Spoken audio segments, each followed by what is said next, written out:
नमस्कार। ललित विषय चैनल में आप सबका हार्दिक स्वागत है। आज हम पढ़ेंगे 7वीं कक्षा हिंदी। हिंदी में से पाठ है चौथा, देहात और शहर। इस पाठ के लेखक है अभिषेक पांडे। यह पाठ पहले के वीडियो में मैंने आधा पढ़ाया है, अब आधा रहा है, उसके बारे में जानकारी अब हम पढ़ेंगे। तो देखो, कभी कभी मन बहुत उदास हो जाता है। एक जमाना था जब मेरे यहाँ बहुत खुशहाली थी। तो देहात कहता है, देहात जब शहर को खत लिख रहा है तो वह कहता है कि कभी कभी मेरा मन बहुत उदास हो जाता था कि एक जमाना था जब मेरे यहाँ बहुत खुशहाली थी, चारों तरफ हरियाली थी, पर अब पहले जैसी रौनक नहीं रही।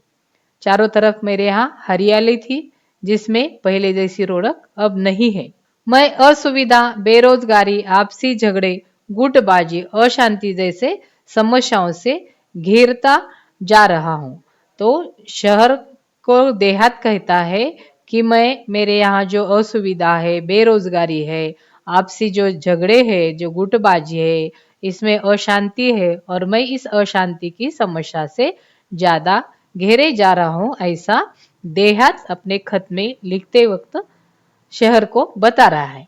यहाँ के कुछ अशिक्षित और अल्पशिक्षित लोग परिवार कल्याण के प्रति आज भी उदास है। देहात कहता है मेरे यहाँ जो कुछ लोग हैं वो कुछ अशिक्षित है, जो शिक्षित नहीं है, जिसने शिक्षा पाई नहीं है, और कुछ अल्प शिक्षित है, जो शिके हैं वो भी बहुत ज्यादा नहीं शिके हैं। वो लोग क्या करते हैं, अपने परिवार के प्रति उनके मन में आज भी उदासीनता बढ़ रही है। वो कहता है, देहात कहता है जनसंख्या भी बढ़ रही है, गांव गांव में लोगों की संख्या भी ज्यादा बढ़ रही है, उनके लिए यहाँ काम धंधा नहीं है। जब लोक संख्या बढ़ रही है, जनसंख्या बढ़ रही है, तो यहाँ उनके लिए कोई काम धंधा भी नहीं है। तो क्या हो जाता है, काम धंधा नहीं मिल रहा है तो लोग क्या करते हैं, देखो, रोजगार की तलाश में लोग शहर जा रहे हैं। मेरे यहाँ देहात में काम धंधा नहीं मिल रहा है, इसलिए लोग क्या कर रहे हैं, रोजगार की तलाश के लिए तुम्हारे शहर में आ रहे हैं। यहाँ काम के लिए मजदूर नहीं मिल रहे और शहरी चमक धमक और आधुनिक सुविधाओं की ओर आकर्षित होकर लोग मुझे अकेला छोड़कर तुम्हारी ओर दौड़ रहे हैं। तब देहात कहता है कि यहाँ लोगों को मजदूरी नहीं मिल रही है, इस मजदूरी की नहीं मिल रही, इसी वजह से लोग तुम्हारे गांव की ओर आकर्षित हो रहे हैं और तुम्हारी शहर की जो चमक धमक है और उसके आधुनिक जो सुविधा है इसके ओर वो आकर्षित होकर लोग को मुझे देहात को अकेले छोड़कर तुम्हारी ओर दौड़ रहे हैं। यहाँ स्वास्थ्य सुविधा भी नहीं है, बीमारियां हैं पर पर्याप्त मात्रा में सुसज्ज और अच्छे अस्पताल नहीं है। यहाँ क्या है, अपने स्वास्थ्य के लिए जो सुविधा चाहिए वो सुविधा देहात में नहीं मिलती। बीमारियां तो बहुत है, लेकिन उसके ऊपर जो इलाज चाहिए, सुसज्ज जैसे अस्पताल चाहिए, वैसे अस्पताल नहीं है। लोगों को ठीक समय पर दवाई नहीं मिल पाती। इन सभी की वजह से क्या हो जाता है, लोगों को समय पर दवा नहीं मिल पा रही है। इसी वजह से मेरा परिवार टूटा सा रहा है। बताएं मैं क्या करूं। इन सभी की वजह से मेरा जो ये परिवार है देहात में रहने वाला, वो टूट रहा है। उस परिवार को टूटने से बचाने के लिए मैं क्या करूं, ऐसा खत लिखता है कौन, देहात। नीचे उन्होंने लिखा है तुम्हारा मित्र देहात। अब देहात ने खत लिखा शहर को। अब इसी खत का जवाब शहर देहात को किस प्रकार देता है, देखो। अब आगे देखो, प्रिय मित्र देहात। अब ये खत शहर लिख रहा है। नमस्कार, कब लिखा है, दिनांक 15 अगस्त 2017 को। तो वो लिखता है कि अब मैं पत्र का जवाब पत्र में से ही देना पड़ेगा ना, तो इसीलिए वो पत्र में ही लिख रहा है। प्रिय मित्र देहात, नमस्कार। आज स्वतंत्रता दिवस है, इस उपलक्ष्य में हार्दिक बधाई। तो कहता है कि आज हमारा स्वतंत्रता का दिवस है और इस स्वतंत्रता दिवस के उपलक्ष्य में मैं तुम्हें हार्दिक बधाई देता हूँ। पत्र मिला, जो देहात ने लिखा था वो पत्र शहर को मिल गया। तुम्हारी प्रगति के बारे में जानकर खुशी हुई। तुमने पत्र में जो लिखा था, उस पत्र में तुम्हारे प्रगति के बारे में जो जानकारी लिखी थी वो देखकर मुझे बहुत खुशी। मित्र, परिवर्तन सृष्टि का नियम है। शहर कहता है कि मित्र, परिवर्तन सृष्टि का नियम है। भला तुम्हारी स्थिति क्यों न बदलेगी, धीरे धीरे और भी विकास होगा। तो तू कहता है तुम्हारे यहाँ डिजिटल क्रांति आ गई, इसी की वजह से थोड़ा परिवर्तन हो गया है। तो शहर कहता है कि परिवर्तन ही इस सृष्टि का नियम है। भला तुम्हारी स्थिति क्यों न बदलेगी, इसी वजह से तुम्हारी स्थिति क्यों नहीं बदलेगी, वो भी बदलेगी और धीरे धीरे और भी तेरा विकास होगा। तो दो लाइन नीचे लिखा है, धीरे रे मना धीरे, धीरे सब कुछ होए, माली सांचे सौ घड़ा, ऋतु आए फल होए।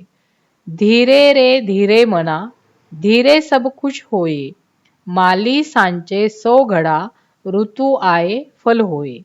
दो पंक्तियां दी है, उस पंक्ति में उसने क्या बताया है कि मन में धीरज रखना चाहिए, धीरज धरने से उसका फल भी मिलता है। जब माली अपने 100 घड़े में पानी सिंचा करता है, जब ऋतु आ जाता है, तो इसी तरह से धीरे रे मना धीरे, धीरे सब कुछ होए, माली सांचे 100 घड़ा, ऋतु आए फल होए। माली जब तक अपने बागों की अच्छी तरह मशागत नहीं करता, तब तक वहां उसे फल नहीं होते, वो भी धीरे धीरे लग जाते हैं। अब देखो आगे वो क्या कहता है, माना कि कुछ परेशानियां हैं, वहां के परिवार तेजी से मेरे यहाँ आ रहे हैं। मैं मानता हूं कि देहात में कुछ परेशानियां हैं, उसी वजह से वहां के परिवार तेजी से मेरे ओर आ रहे हैं। मेरे यहाँ आ रहे हैं, परंतु यहाँ आकर भी कहाँ सुखी है।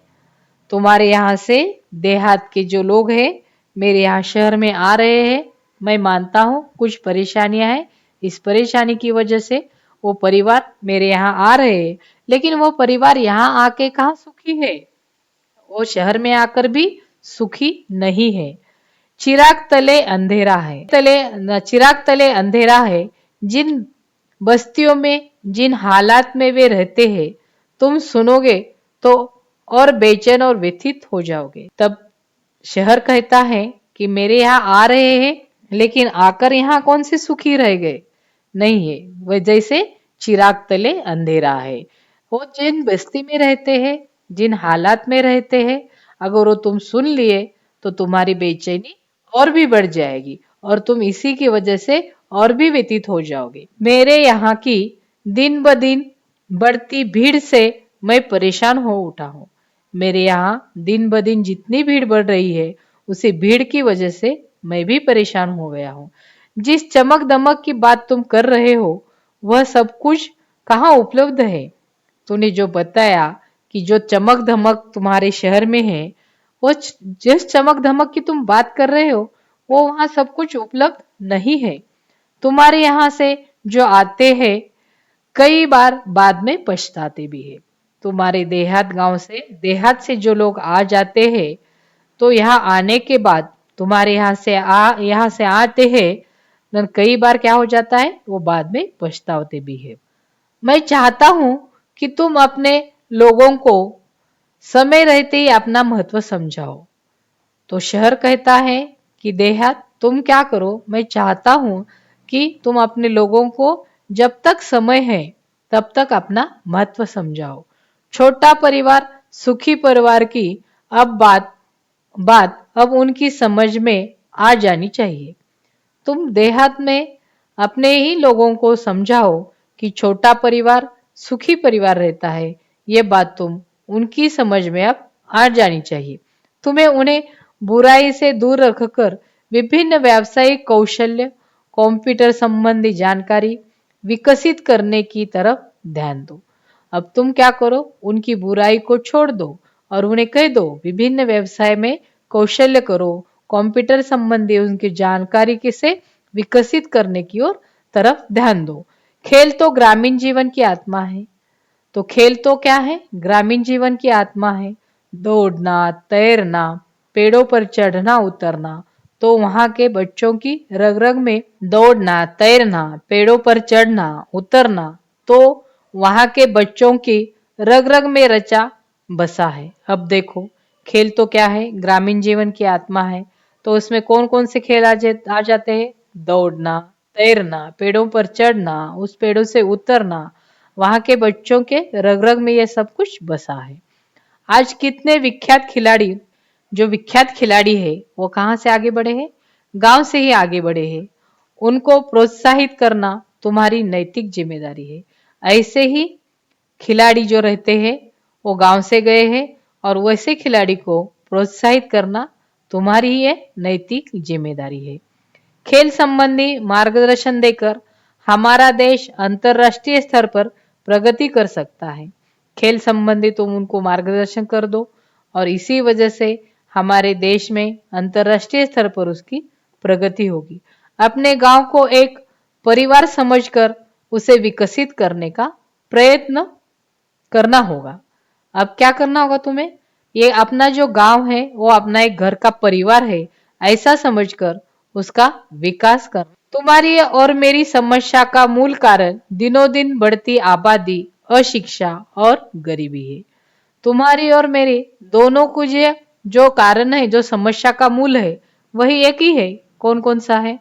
दिनों दिन बढ़ती आबादी है, अशिक्षा है और गरीबी। यही कारण तुम्हारे देहात में है और यही कारण मेरे शहर में है। मेरे यहाँ लोग रोजगार की तलाश में आना कम कर देंगे। अगर तुमने ऐसे सब कुछ उन्हें बता दिया तो मेरे यहाँ शहर आने के लिए लोगों को जरूरत ही नहीं पड़ेगी ना। मेरे यहाँ लोग रोजगार की तलाश में आना कम कर देंगे। तुम गांव वालों को सहकारिता का महत्व समझाओ। तुम क्या करना, तुम अपने गांव वालों को सहकारिता का महत्व समझा लो। सहकारिता पर आधारित छोटे छोटे व्यवसाय तुम अपने यहाँ शुरू करवाओ, ताकि कृषि आधारित अनेक लघु उद्योग, फल उद्योग, औषधीय वनस्पतियों की खेती, पशुपालन जैसे अनेक व्यवसाय शुरू किए जा सकते। तुम क्या करो, तुम्हारे गांव वालों की सहकारिता का महत्व समझाओ और सहकार्य पर आधारित छोटे छोटे व्यवसाय तुम अपने यहाँ शुरू करो, ताकि कौन से है? कृषि आधारित अनेक लघु है, उनमें उद्योग है, फल उद्योग है, औषधि वनस्पतियों की खेती है, पशुपालन जैसे अनेक व्यवसाय शुरू किए जा सकते हैं। अरे देहात भाई, कितने भाग्यशाली हो तुम, प्रदूषण मुक्त वातावरण में रहते हो। बाद में शहर कहता है कि अरे देहात भाई, तुम कितने भाग्यशाली हो, तुम्हारे यहाँ प्रदूषण नहीं है, प्रदूषण मुक्त तुम्हारा वातावरण है, खुला खुला परिसर है, ना धुआं, ना वाहनों की चिपका लो, हरे भरे पेड़, ये सब चीजें तुम्हारे पास है। तब देखो क्या है, खुला खुला परिसर है, न धुआं है, न वाहनों की चिल्पो, हरे भरे पेड़, ये सब चीजें तुम्हारे पास है। रात में तारों भरा आसमान, तो सुबह उगते सूरज की दर्शन कितनी सहजता सरलता से हो जाते हैं। तुम्हें रात भर आसमान में तारों को देखने के मिलते हैं। सवेरे जब सूरज निकलता है तो कितनी सहजता और सरलता से उसके दर्शन पा लेते हो। हम तो इमारती के जंगल में बदल गए हैं। हमें क्या है, शहर में हम क्या किए हैं, हम तो इमारत के जंगल में बदल गए हैं। खुला आसमान, बड़ा मैदान हमारे लिए कितने अनमोल एवं दुर्लभ हो गए हैं, ये तुम नहीं समझ सकते। तुम्हारे जैसा खुला आसमान, बड़ा मैदान हमारे लिए कितने अनमोल है, और ये अनमोल है एवं दुर्लभ भी है, और ये बात तुम्हें नहीं समझ में आ सकती है। तुम्हारे तहसील और क्षेत्र के लोगों को चाहिए कि वे अपने क्षेत्र का सर्वांगीण विकास करने के लिए अपनी जनप्रतिनिधियों का सहयोग ले। तुम्हारे जो इलाके में तहसीलदार है और क्षेत्र के जो लोग है, कि वो अपने क्षेत्र का विकास करने के लिए अपने जनप्रतिनिधि का सहायता या सहयोग लेनी चाहिए। तुम्हारे यहाँ जो बच्चे विद्यालय में पढ़ रहे हैं, यदि अभी से उन्हें सही दिशा, उचित मार्गदर्शन दिया जाए तो भविष्य में वे ही हम सबकी व्यथा कम कर सकते हैं। अब तुम्हारे यहाँ जो विद्यालय है उसमें भी बच्चे कुछ पढ़ रहे हैं, उन बच्चों को यदि तुम सही दिशा या उचित मार्गदर्शन दिया जाए तो वो भविष्य में भी वे हमारी व्यथा कम कर सकते हैं। वे ही हमारी आशा स्थान है। जो आने वाले जो विद्यार्थी है वे ही हमारी आशा स्थान है। मुझे पूरा विश्वास है कि उन पर अवश्य ध्यान दिया जाए। तब शहर कहता है कि मुझे पूरा विश्वास है, अगर ऐसा कर दिया तो तुम्हारा देहात पूरी तरह से समृद्ध सुसज्ज हो जाएगा। मुझे विश्वास है और तुम उन पर अवश्य ध्यान दिए जाए। तुम्हारा अपना शहर। तो उन्होंने कह दिया कि तुम्हारा अपना शहर। अब देखो, इस पाठ के कुछ शब्द है। साझा करना, बांटना, रौनक, चमक दमक, व्यथित, दुखी। अब ये मुहावरे भी है। दुखड़ा रोना, दुख सुनाना, दिन दुनी रात चौगुनी उन्नति, तेज गति से विकास होना, चार चांद लगाना, शोभा बढ़ाना। अब नीचे दिया है कहावतें। चिराग तले अंधेरा, योग्य व्यक्ति के आसपास ही योग्यता है। अब अभी थोड़े शब्द यहाँ रह गए हैं। विख्यात यानी बहुत प्रसिद्ध, आबादी यानी जनसंख्या, चिल्पो यानी शोर। ये हो गए इसके शब्द वाटिका जो पाठ के नीचे दिए हैं। अब तक मैंने ये पाठ पूरा पढ़ाया। अब ये पाठ यहाँ खत्म हो जाता है।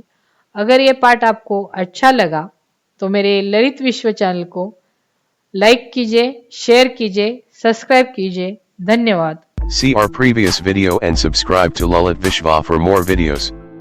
Thanks for watching.